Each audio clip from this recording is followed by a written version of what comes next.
Akim. Wa Akwatin.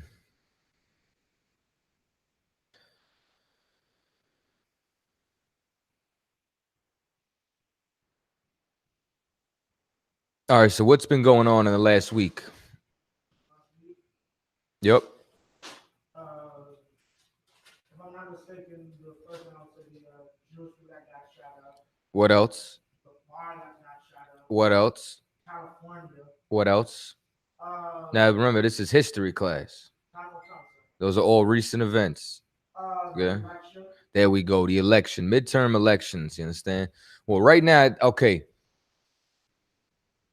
Our people have been bamboozled. You understand? Like, we've been suckered in, and primarily out of fear. You understand? The main reason why Black and Hispanics are voting right now is because our people are horrified of what America is, which America has always been the same. You understand? But Trump awakened a sleeping giant. You understand? Trump awakened every single closet racist on the planet. So as a result, the America that Black and Hispanics fell asleep in under Obama is completely different than what they experiencing now. Meaning now, what do I mean by that? Racists were being subtle with their racism. We were still getting murdered by the police. Don't forget to Tamir Rice, Mike Brown, Sandra Bland, Alton Sterling. You know what I'm saying? All these different brothers and sisters, they all died under the Obama administration. So the cops were still killing us. You understand? We were still in the ghetto. We're still getting destroyed. You know what I'm saying? So on and so forth. So don't think that makes any much of a difference. But the difference is now white people are being more blatant with their racism. You understand? Like, they're not afraid. They feel as though they can be openly. Like, there's no more, what you're going to find out today, there's no more dog whistle blowing. You understand? Like that's what they call subtle racism.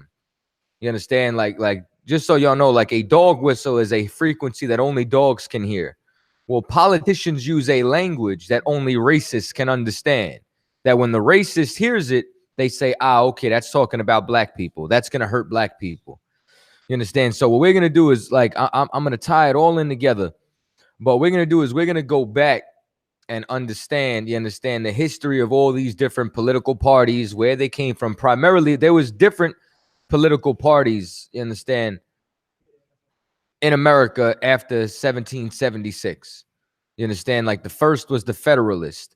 That, you understand? Then it went into the Whigs and so on and so forth until the Democrats were born, and then the Republicans. All right. The main thing that I want to focus on today is the Democratic and the Republican Party.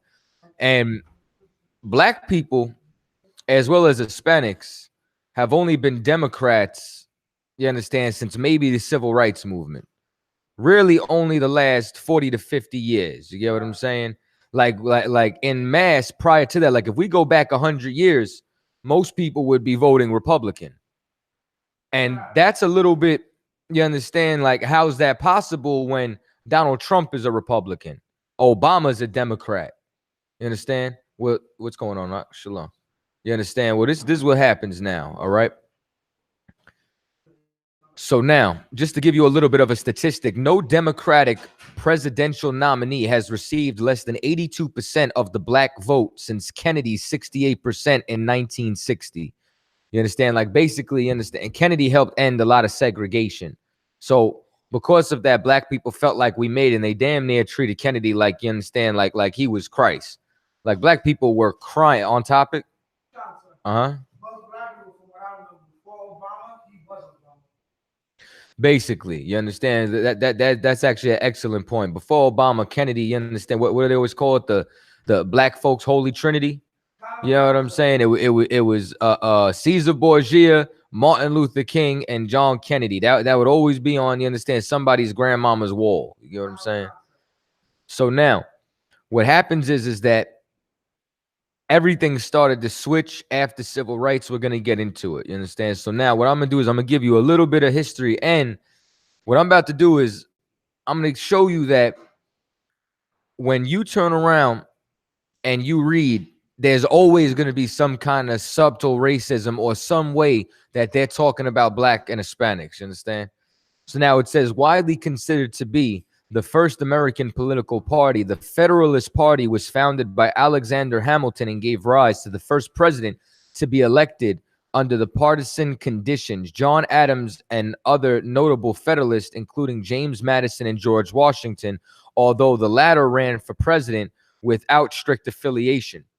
The party was known for backing a strong centralized federal government, which limited the power of state governments. Federalists favored the development of manufacturing and industry over agriculture, which won them as many supporters in the North. Because now remember, the North is where a lot of factories were.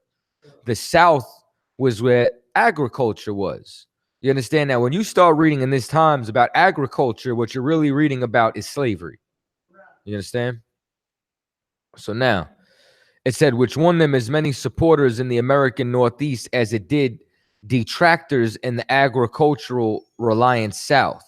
Despite the United States having won its independence from British rule, the Federalists pushed to reestablish strong diplomatic and economic relations with Great Britain, because the white man will always speak money. Like, that's what y'all have to understand about this. This is all talking about rich white families. You understand? So now, whose monarchical system of government was more in keeping the positions of the Federalists. So meaning that even Britain wanted the Federalists to get in there because that would keep open commerce. Like, even if any of y'all ever saw, it's actually one of my favorite movies, man, The Patriot with Mel Gibson. When you watch The Patriot, the reason why I like that movie so much is it really exposes the white man for what he is.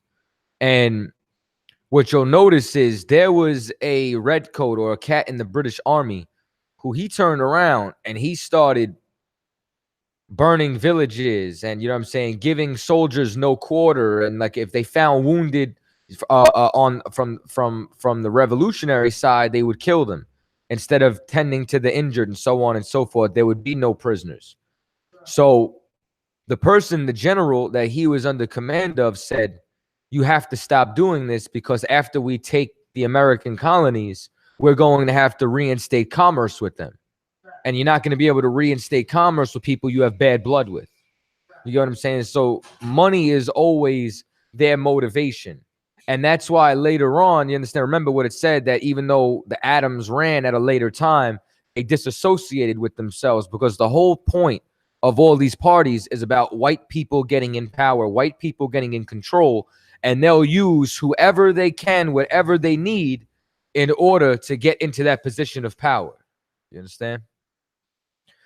So now it says the Democratic Party is one of the two major political parties in the United States and the nation's oldest existing political party, like actual stated as a political party, what's still around, because the Whigs aren't around. The Whig Party isn't around anymore. You understand? It says, and the nation's oldest existing political party. And after the Civil War, the party dominated in the South due to its opposition to civil and political rights for African Americans. Now, today, that's a foreign concept because Obama was a Democrat.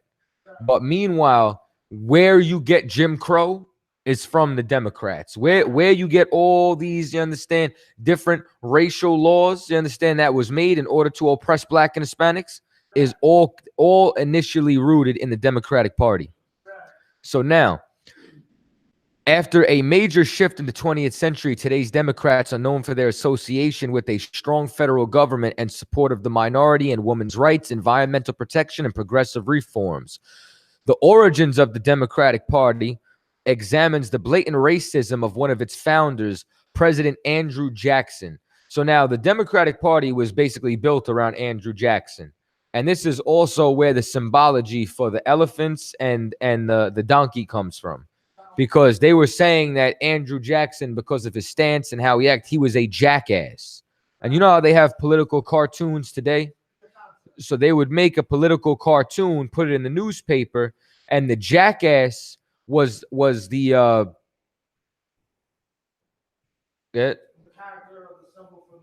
for the Democrats. You get what I'm saying? The character, that was the word I was looking for.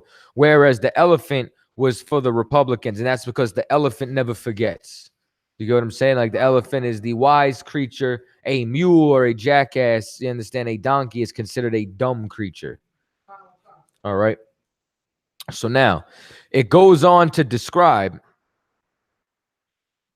how President Andrew Jackson and the Democratic Party passed and signed into law legislation that brutally expelled the Native Americans from their land, meaning Andrew Jackson, like you're talking about, the Democratic Party was responsible for the Trail of Tears, was responsible for the death of thousands of North American Indians, and this is a party that you're supporting today as if it has your best interest in mind, thinking that, you understand, like what we'll always do, you understand, and it's even scriptural, we'll always trade one devil in for another. Judas Maccabee made the same mistake when he went and traded, you understand, the Greeks for the Romans, and then the Romans broke their treaty anyway. You understand? Good? I don't know. I feel like are you going to get into what made Black and Hispanic people switch? Yes. That's the whole point of this class. All right. I'm definitely going to get into that. That's the whole history, and to show how they use and abuse our people. You understand? Salakia, at one point, I had a bit of a question of, I wanted to get a better understanding on the relationship between Democrats and Republicans when it came to the subject of Judite freedom. That's basically, once again, this whole thing is going to be surrounded against what they do against minorities. All right. So now, once again, they brutally expelled the Native Americans from their land and created the reservation system, which the reservation system is where Hitler modeled his concentration camps after. Because America's entire system is based on white supremacy. White supremacy is anti-black. It's white rules. You understand? They govern over us. They oppress us, and we serve them. All right. This is followed by an examination of the historical record of the Democratic Party in the North and South in supporting and defending the institution of slavery and ensuring the spread of slavery into the Western territories, because that was their whole big thing. You know what I'm saying? Like remember, America at one time was just 13 colonies.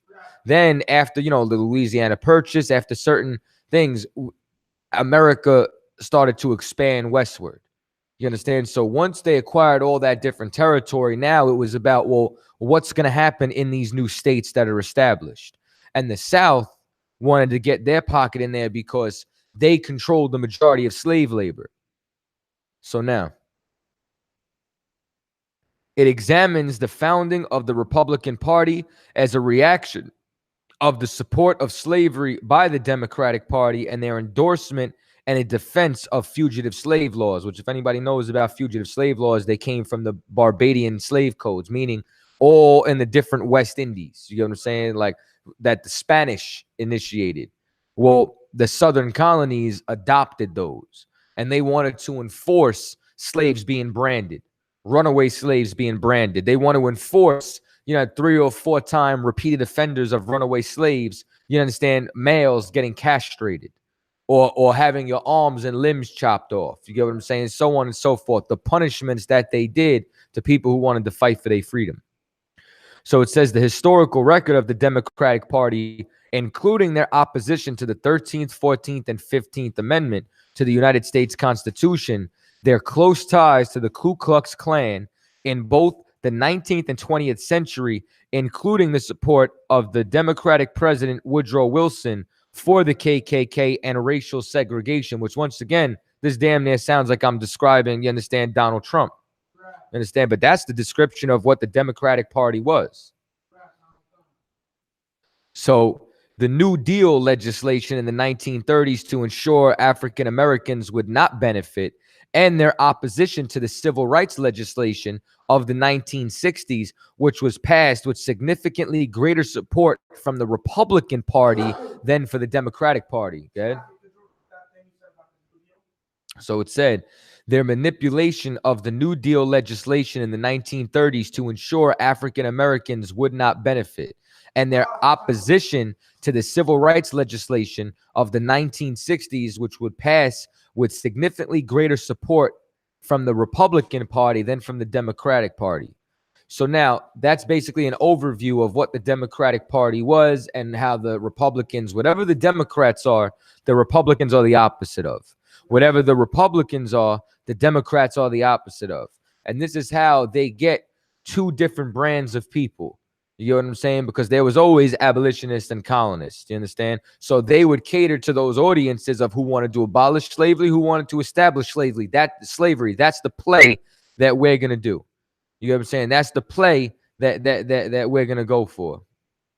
Okay, so I always have the notion that when it came to what's called like the abolishment of slavery, when it comes to the North and the South, when it comes to the Democrats and the Republicans, I always like kind of explain it to myself like basically it was a dumb idea to keep Michael Jackson and Michael Jordan in your house to entertain guests when Pepsi, the Staples Center, and all these places could be making millions. Is that like how the North saw slavery? No, the North saw slavery, which we're gonna get to, as competition. You know what I'm saying? Like they saw it as the South has a better economy than the North. And if we don't do something about this institution, they'll overpower us. All right. So stick on topic. All right. So now the Democratic Party was formed. We're jumping the gun now. All right. The Democratic Party was formed in 1792 when supporters of Thomas Jefferson began using the name Republicans or Jeffersonian Republicans or Jeffersonian Republicans to emphasize its anti-aristocratic policies. It adopted its present name during the presidency of Andrew Jackson in the 1830s. In the 1840s and 1850s, the party was in conflict over extending slavery to the Western territories. Southern Democrats insisted on protecting slavery in all the territories, while many Northern Democrats resisted. The party in the South remained a one-party region until the Civil Rights Movement began. So now it says then and now. After the Civil War, the Democratic Party in the South was the party of white supremacy. Now, African Americans from the party's most loyal base of support, form one of the most party's loyal base support. So at one time, we were directly loyal, you understand, to these parties, you understand? So now it says that the many Southern congressmen and senators were almost automatically reelected every election. Due to the importance of the seniority of the U.S. Congress, Southerners were able to control most of the committees in both houses on Congress and kill any civil rights legislation, even though Franklin D. Roosevelt was a Democrat and relatively liberal. You get what I'm saying? So now what you're starting to see is that these are the stances that they took during these time periods, all right? So now it says slavery and the Republicans. So I want to kind of stick with the slavery era and then go into how all this happened, how they started opposing each other, their stances during this time, and then build up into the 60s as to how they switched. So it says in the 1850s, the issue of slavery and its extension into the new territories and states joining the Union ripped apart these political coalitions. During this volatile period, new political parties briefly surfaced, including the Free Soil and the American Know Nothing parties. In 1854, opposition to the Kansas-Nebraska Act, which would permit slavery in U.S. territories by popular referendum, drove an anti-slavery coalition of Whigs. Remember, Whigs was this party. Whigs was like the precursor for these parties. Free Soiler Americans and disgruntled Democrats. Hold on one second. All right.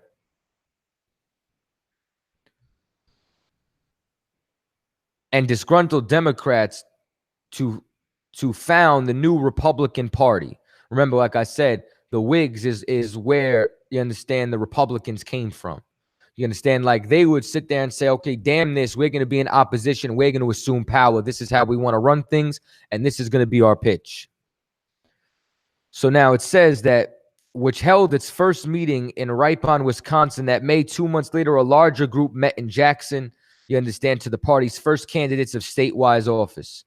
The Republican goal was not to abolish slavery in the South right away, but rather to prevent its westward expansion, which they feared would lead to the domination of slaveholding interest in national policies. So the whole point was they looked at them as competition. You get what I'm saying? Like the whole point was, okay, the South is dominating both parties. You get what I'm saying? Their policies is dominating both parties in the South. So what they wanted to do was, if they're trying to push something in the North, they want to make sure that it extends to the southern states. So as a result, you understand, they had to come up with methods and ways to be able to win that over. And if the southern states were going to be able to continue slavery and expand it westward, then the western states would agree with the southern states because they'd be united because of slavery. You understand? So even before Lincoln could be inaugurated, 7 southern states seceded from the Union, beginning the process that would lead to the Civil War. So the Civil War, you understand, like the lie that they teach us in school is that the whole Civil War happened because people wanted to abolish slavery, and they kind of treat it like, well, these were good white people from the North who were looking at the plight of so-called African Americans inside of America and saying, man, they deserve to be equal with us, when that is not the fact. The fact is that Lincoln's sole purpose for wanting to free the slaves was not based on morality. It was based on economics.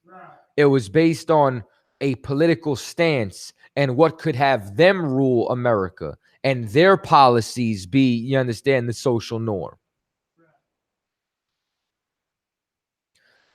So now, over the course of the Civil War, Lincoln and other Republicans began to see abolition of slavery as a strategic move to help them win the war. So once again, they didn't look at African Americans and say, we want to free them. This is a good thing to do. They said this will help us assume power. The same way they use us in elections is just to assume power. It don't have nothing to do with aiding us. That's why no politician does a damn thing for us. So now, Lincoln issued the Emancipation Proclamation in 1863, and by war's end, Republican majority in Congress would spearhead the passage of the 13th Amendment, which abolished slavery. You understand? And of course, we all know that slavery is not really abolished. It abolished slavery under the clause that you don't commit a crime. That's why right now, you understand, you brought up what was happening in the news earlier, that California is on fire right now. And who do they have putting out those fires? Prisoners. You understand? Prisoners are now getting paid $1 a day to risk their life so that white people's houses don't burn down. Because let me tell you something, those fires ain't in Compton. You get what I'm saying? Like they not in South Central LA. You know what I'm saying? Like it's not going down the like Crenshaw Boulevard is not on fire. You understand? Like it's Malibu. You get what I'm saying? Like it's the white areas that are burning right now. You know, get a Most High hand for that. You know what I'm saying? Like straight up and down. Because they want to turn around and try to kick Mexicans out of Mexico. California was Mexico. So the Lord's saying now you can't have your state. You get what I'm saying? So once again, like we got to make sure that we serve the Lord. Good? How are they monitoring the prisoners? Okay. The same way they monitor the prisoners, you understand, throughout when they do road work. The same way they monitor prisoners when they chain them in a bus and take them to McDonald's. The same way they monitor prisoners when they go and work for AT&T for 70 cents a day. You get what I'm saying? Which way can they run? They can't run into the fire. And here's another thing too. You know how much they increase your sentence by if you run away? And then if you run away or if you refuse to work, they put you in a hole. You know what I'm saying? They put you straight in solitary confinement. They're like, you don't want to work? We got something for you. We're going to cut you off from everything. Because the white man is the devil that the Bible speaks of, man. So now, frustrated with the inaction of Lincoln's Democratic successor, Andrew Jackson, as well as the treatment of freed blacks in former Confederate states during the Reconstruction era, radical Republicans in Congress passed legislation protecting the rights of blacks, including the civil rights and voting rights for black men. These Republican Reconstruction policies would solidify white Southerners' loyalties to the Democratic Party for many decades to come. During Reconstruction, Republicans would become increasingly associated with big business and financial interest in the more industrialized North. The federal government had expanded during the war, including passage of the first income tax, and Northern financiers and industrialists had greatly benefited from its increased spending. As white resistance to Reconstruction solidified, these interests, rather than those of blacks in the South, became the main Republican focus. And by the mid-1870s, Democratic Southern states legislatures had wiped out most of Reconstruction changes. Remember, Reconstruction is how do we reconstruct the South after slavery? How do we construct, you understand, the country now that blacks are free? So you had one side that was trying to push a drop of civil rights, just give them some crumbs, and the other that was trying to basically find ways and loopholes to still keep people enslaved, which is where Jim Crow comes from, sharecropping. You get what I'm saying? So on and so forth. So now it says, but then came Woodrow Wilson, World War I, and the Great Depression. All of these things combined basically forced the Democratic Party to shift to more liberal views and outlooks. Wilson was pro-labor unions. Now, once again, if anybody knows the history of labor unions was also what was pushed in order to oppress black and Hispanics. You get what I'm saying? Basically, just to give you a little bit of history on that, remember, this is a party pushing for a labor union. Why are labor unions important to them? Because when slaves started coming out the South in Reconstruction, they were the skilled laborers. You understand? They were the blacksmiths. They were, you understand, like just like today, you got plumbers and electricians and so on and so forth. They were the ones who knew how to build and maintain structures. Because why would you pay a white man to do something if you have slaves to do it? So what happened is that in the North or the South, blacks could not get paid a fair wage. Just like today, illegal immigrants cannot get paid a fair wage. You understand? Like what the hell do you call it? Minimum wage. What's minimum wage in New York right now? 13, 15. Is it? Get the hell out of here. I don't think so. It's like $9, $10. So it's $9 or $10. Yeah, it's $10. Yeah, find out. Both? New York. Give me New York State. So just for now, until then, from my recent memory, it was $10. Even if it is 13, how much do they pay Issachar?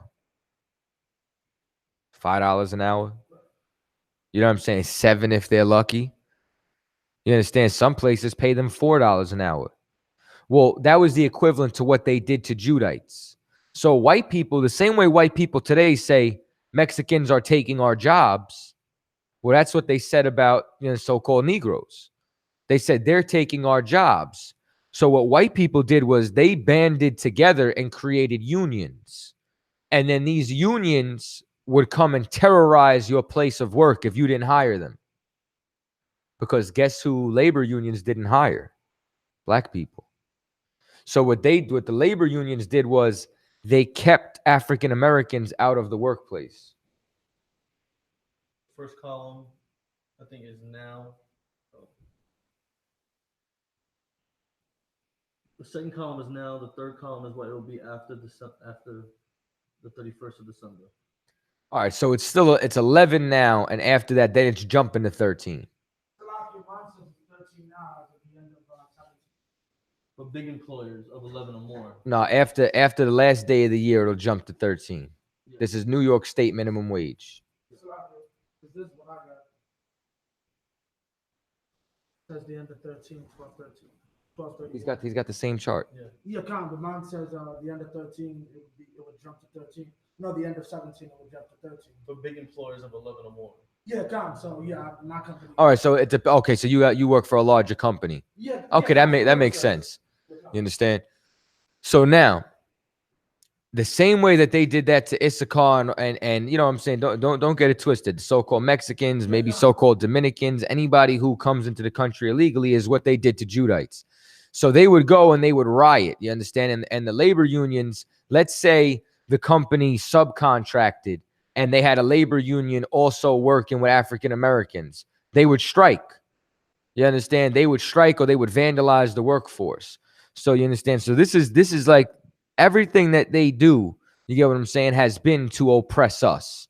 That's why a lot of us today are not skilled laborers. You get what I'm saying? Because the unions tried to block us all out. And that's why if you're a black or Hispanic and you work construction, the majority of us work for private companies because the private companies are competing against who? The labor unions. You get what I'm saying? So whoever's competing, guess what they're gonna do? They're gonna hire black and Hispanics for a lower rate. If you're a helper and you're an electrician, you get anywhere from $15 to $20, somewhere in that bracket if you work private.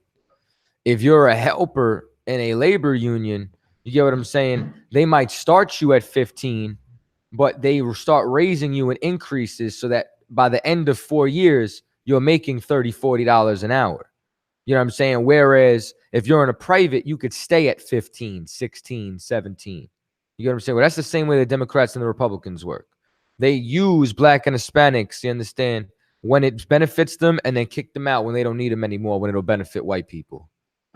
It's the same tactic that they use everywhere.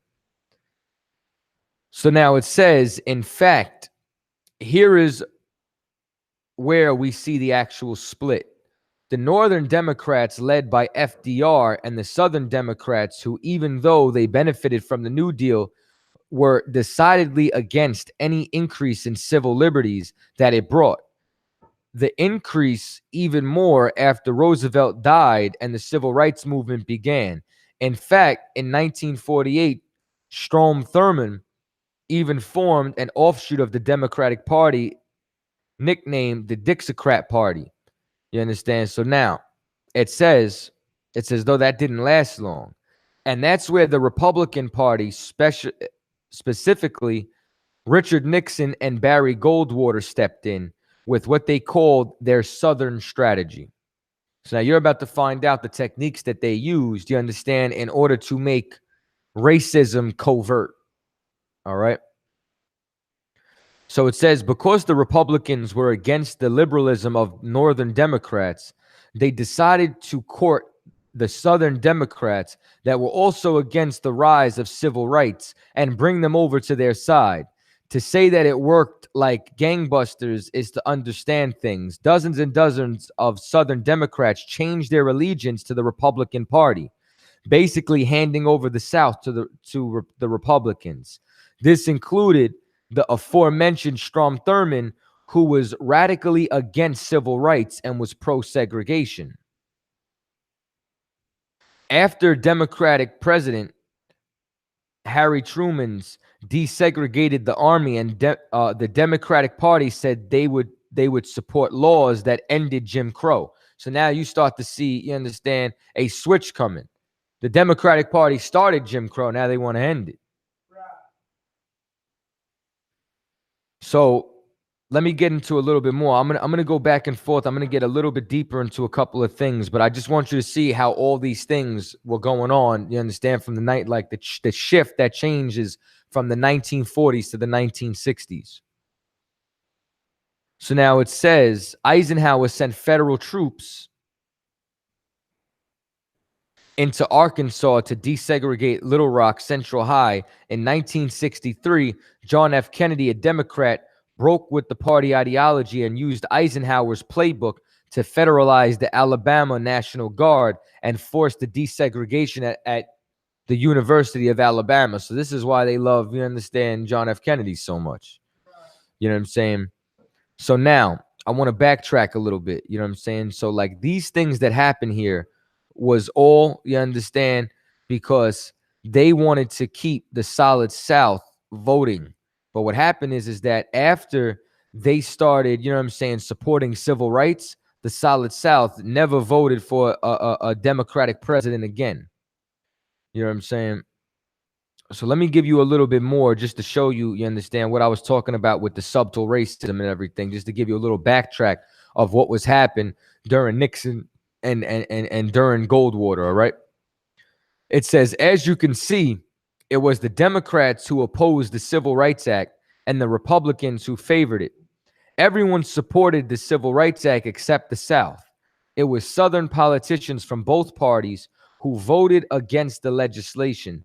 The reason Republicans say they supported the bill was that there weren't very many Southern Republicans in Congress.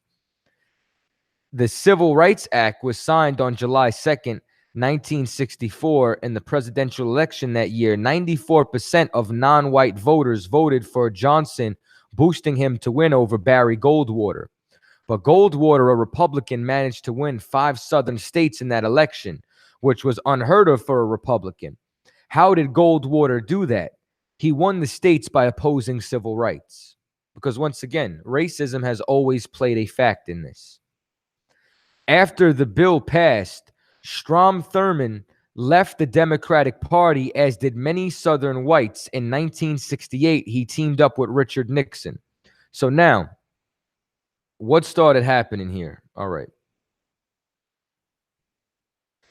So now it says, hold your peace 1 second, and convinced Nixon that a Republican could win in the South. So this is the plan that they came up with. They convinced that we would be able to win in the South if we were willing to do dog whistle racism. You understand?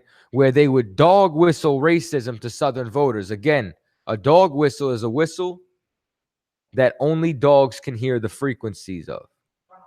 So they would speak in a language that white people would understand. He's for us. He's against niggers and spics and wetbacks and illegal immigrants and, you understand, any other minority group that they want to target against. Go ahead. Right. You understand? What's the other word they like to use for urban? You know what I'm saying? Like all those different titles. You get what I'm saying? So it says, along with H.R. Haldeman, they developed the Southern strategy by emphasizing to white voters in the South that the whole problem is really the blacks. The key is to devise a system that recognized this while not appearing to. So it says Nixon won in 1968 because they mastered this, boy. They mastered this technique. You understand? It says in the 1972 election, he doubled down on the racist rhetoric and won every single state in the South. In 1981, Lee Altwater, the politician campaign who refined the Southern strategy for Ronald Reagan and George H.W. Bush, described the Republican Party's winning template. You understand? It says, you started out in 1954 by saying nigger, nigger, nigger. By 1968, you can't say nigga anymore. That hurts you, backfires. So you say stuff like forced busing, states' rights, and all that stuff. And you're getting so abstract. Now you're talking about cutting taxes. And all these things you're talking about are totally economic things. And a byproduct of them is blacks get hurt worse than whites. We want to cut this. Sound familiar? Like, notice whenever they want to cut something, who do they cut? They cut our funding. They cut our school programs. They cut the Dreamers program. Now, you Haitians are getting sent back. All the Haitians, you understand, the tribe of Levi that they went and brought over and thought that they were going to save them because of the damage from the earthquake. Now they said, listen, you got a year to evacuate the country. You know what I'm saying? Get your stuff together and bounce. You understand? Same thing with people from South America. Like that Dreamers program, now that gets cut. You get what I'm saying? And who's that getting cut by now? You understand? It's getting cut by Donald Trump. You understand? Like they call it the Dreamers program and all these things, and you're not understanding that this is affecting our people. This is affecting Israel. So it says, we want to cut this is much more abstract than even the busing thing. A hell of a lot more abstract than nigga. You understand? So now when they say we want to do these cuts, man, listen, I'll never forget when Captain Mawakwai was talking about how they were going to cut food stamps. You understand? And we were on 125th Street, and he was like, you just wait, they're going to cut food stamps. He's like, y'all going to be calling me the food stamp prophet. That was Saturday. Yeah. You were there? You kind of by then, my food stamp already had 6 months. They had cut. You understand? And now what's crazy is like if you had a kid, they would give you hundreds of dollars in food stamps. You understand? Now they're barely giving you anything. You know what I'm saying? And that's because that cut affected who? It affected us. You know what I'm saying? But Saturday, he said, y'all going to be calling me the food stamp prophet. Monday was the day they did that major cut that everybody's EBT card shut down. And Black and Hispanics were in the supermarket going crazy because those cuts is what affects us.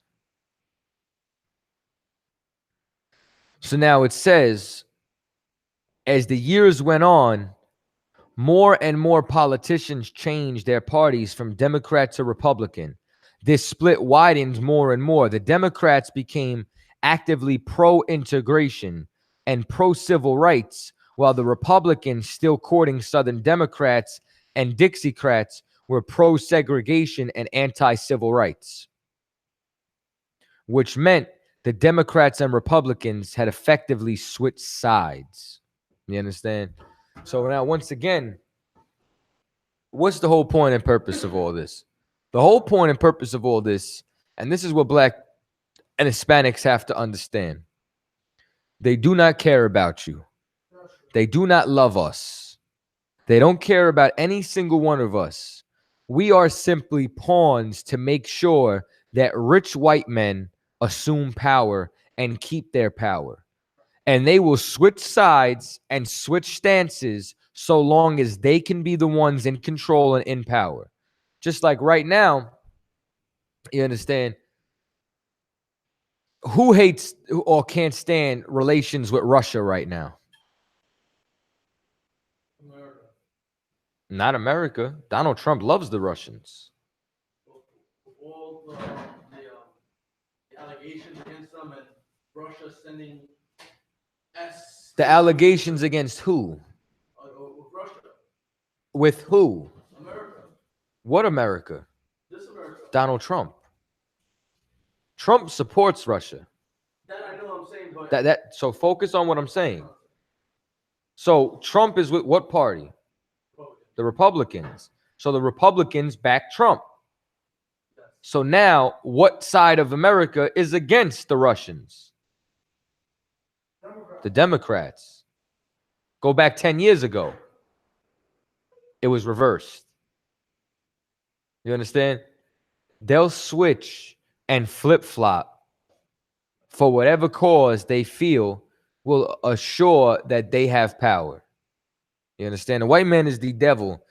They don't care about us. And what we got to comprehend is, if we want to get out of this position, if we want to get out of this predicament, what do we have to do?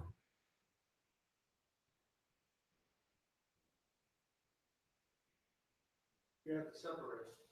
Okay, separate just onto each other We have to separate onto each other and come back to the Lord. and come back to the Most High.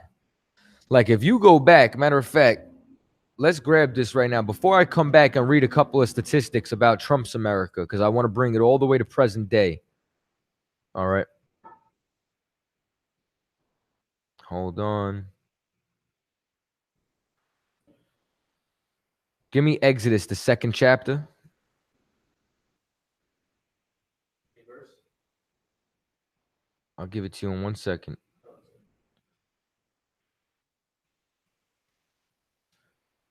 Go to Exodus and 2 and 23. Read it for me. Exodus 2 and 23, all came across and got it. And it came to pass in process of time that the king of Egypt died. So now you come to find out the king of Egypt dies, good? And the children of Israel sighed by reason of the bondage. So now the children of Israel, our ancestors, sighed because of the oppression that the Egyptians were putting on us. Go ahead. John. And they cried, and their cry came up unto the power. Onto who? The power. No, onto the northern part of Egypt. The power. No, onto the southern part of Egypt. The power. Our cry came on to the Most High Power, man. Go ahead. By reason of the bondage. Go ahead. 24, and the power heard their groaning. The Most High heard, you understand, the groaning of Israel. And we didn't cry for other Egyptians to free us. You understand? We cried for our God to free us. Go ahead. Right. And the power remembered his covenant. And the Lord remembered his covenant. Go ahead. With Abraham, with Isaac, and with Jacob. With Abraham, Isaac, and Jacob, man. He remembered the covenant that he made with our forefathers. Go ahead. 25. And the power looked upon the children of Israel, and the power had respect unto them. Listen, the Lord is not a respecter of person, but he respects Israel as a whole. Right. He respects us as his firstborn. He respects us as his children. He respects us as his nation that he put his name upon, man. And if we keep, remember, the scripture says, woe who leans on Egypt. You understand? Right. Woe who goes down to Egypt for help. You understand? The more and more that we try to go and seek out this vain nation, you understand, who cannot save us, the more we're going to be leaning on a broken staff. You understand? You can't trust in Pharaoh and his armies. The Lord drowned Pharaoh and his armies, man. You know what I'm saying? Okay? So what I found funny is not too long ago, there's always some homeless veteran on the trains. I was dealing with one, a brother just want to come out of nowhere and be like, he's lying, you know, they give us money or whatever. And inside, you're saying all this stuff about how racist Reagan was. He basically changed up his whole narrative to become president. But it's like this man, like he told me, he was a veteran. He was a Vietnam veteran. Like, you fought for a man that hated you so much. He changed his whole narrative so he could hate you from afar. You understand? Like, you understand what I'm saying? It's like, that's sad. No, man, absolutely. And that's because, unfortunately, our people are like whores for whoever's in power. You understand? And that's even why the Lord called us a silly dove. You understand? A silly dove is a lovebird. You understand? He was comparing, you understand, the so-called romantic nature of the northern tribe, but fixing that romanticism for when we got tired of dealing with the Assyrians, we went to Egypt. And when we got tired of dealing with Egypt, we'll go here. When we get tired of dealing with the Republicans, we go to the Democrats. When we got tired of dealing with the Democrats, we go to the Republicans. You get what I'm saying? When neither one of them care about us, but the Lord does. But if we want him to have respect for us like he did in Egypt, then we have to turn back to him. You understand? And as long as we keep voting and saying vote or die or whatever the case may be, the problem is we vote and we die. You know what I'm saying? Diddy said vote or die. I named all the names that died under the Obama administration. You understand? And then how many more died under the Trump administration? They continue to keep murdering us, man. And none of them are going to save us. I mean, General Muhammad gave an excellent example talking about it's like Freddy Krueger trying to murder you. And then you saying, help me, Freddy Krueger. You understand? Please save me, Freddy Krueger. When Freddy Krueger is the one trying to kill you, how you going to ask the one who's hunting you, do you understand, to be the one who saves you? It don't make no sense, man. So now with that, what I want to do is I just want to get into a couple of recent statistics. You understand? Now that we understand how they switched, I just want to talk about what Trump's America really is. And now the Democrats nor the Republicans will save us, man. But it says nearly half of the country, 49%, believe Donald Trump is a racist, but 86% of Republicans say he is not. According to recent Quinnipiac University poll, the same survey shows that 79% of Republicans approve the way the president handles race. Other data points include 52% of voters who supported Donald Trump in the 2016 presidential election believe blacks to be less evolved than whites. Good. You said should be less evolved. No, believe blacks to be that they are less evolved than whites. You understand? 59% of Republicans agreed if blacks would only try harder, they would be as well off as whites, because white people don't have any compassion for anybody outside themselves. They can't see how much, you understand, of a cruel monster that they are, man. You know what I'm saying? Like straight up and down. Republican appointed judges give black defendants longer jail sentences, according to a Harvard release study. Now, that doesn't mean that the Democrats are not putting you in jail. You understand? Doesn't mean that, once again, what did Obama, a Democrat, do for blacks? Nothing. He was a champion for the LGBT, though. You understand? He fought hard to make sure legislatures would give them the ultimate freedom. You know what he did do, though? He made sure that Planned Parenthood would never get their funding cut. He made sure that Planned Parenthood would continue to abort, you understand, black and Hispanic babies to 400,000 a year apiece. That's almost 800,000 of our babies being killed every single year. You could thank Obama for perpetuating that, man. Now, once again, I don't want to just slam or drag Obama because there's a worse creature in the White House right now, but neither Democrats or Republicans, you understand, or for us, nor do they care about us, straight up and down. You understand? Damn right. You understand? Democrat gave us the 3-strike law. You understand? Which imprisoned and enslaved, you understand, more black people under that one administration than in the entire nation's history, man. The white man is the devil, and we have to completely separate. We are not to, first of all, we don't pick our leaders. You know what I'm saying? Like we I didn't pick myself to come inside the UPK. I didn't name myself a captain. You understand? The Lord brought me up inside here and raised me up inside here. Same way, we didn't pick Commanding General Yohanna. The Lord picked Commanding General Yohanna. You understand? The people didn't pick Moses. The Lord picked Moses. The people ain't picked Yahushua. The Lord picked them. The people ain't picked David. The Lord picked David. The Lord picks our leaders, man. And our leader is not supposed to be somebody of another race. Our leader is not supposed to be somebody from another nation. That is law. You understand? That is Deuteronomy 17 and 15, man. We have a king. We have a ruler. But the problem is these bastards that say vote or die, they're saying that they have no king but Caesar. Matter of fact, grab me that, man. Give me John 19 and 15.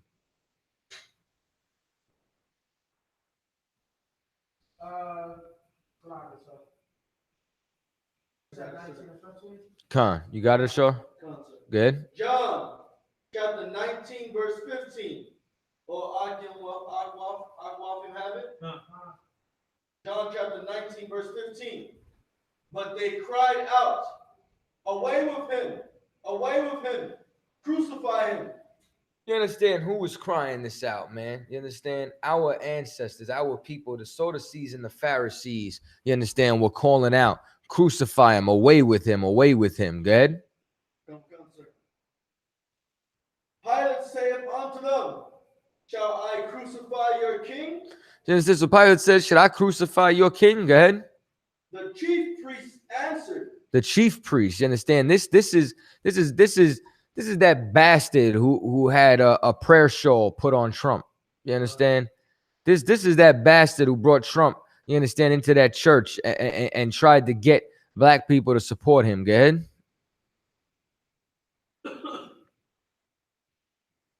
We have no king but Caesar. They said, what? You all right? They said, we have no king but Caesar, man. And when you vote, that's what you telling the Most High. You saying we have no king but Trump. We have no king but what? Hillary Clinton? You understand? Hold your peace for a minute. They saying we have no king, you understand, but another race of people. Man, our king is a black man by the name Yahushua Mashiach in the Hebrew, Jesus Christ. You understand? In the English. That's our king. You understand? And Yahushua said, bring hither my enemies that would wish that I do not rule over them. Bring them hither and slay them before my feet. If you're going to join on to America, you're going to die with America, man. You understand? They haven't cared about us since the Genesis. You understand? Barasha, since the beginning of America, since America's inception, they haven't given a damn about us. And what we got to do is we got to do just like our ancestors did in ancient Egypt. You understand? And we got to sigh and cry onto the Most High for the reason of our bondage. And as a result, the Lord will look down on us. You understand? And have compassion on us and have respect on us. And he'll destroy this place, man. He'll burn America, man. Your children will be able to walk Donald Trump on a goddamn leash, man, like the animal that he is, straight up and down. So you make sure that you teach this to your children. You teach this to your woman. You teach this to your people. You get in the I.S.U.P.K. You put on all black. You understand? And you learn what it is to raise our nation up, man. Straight up and down.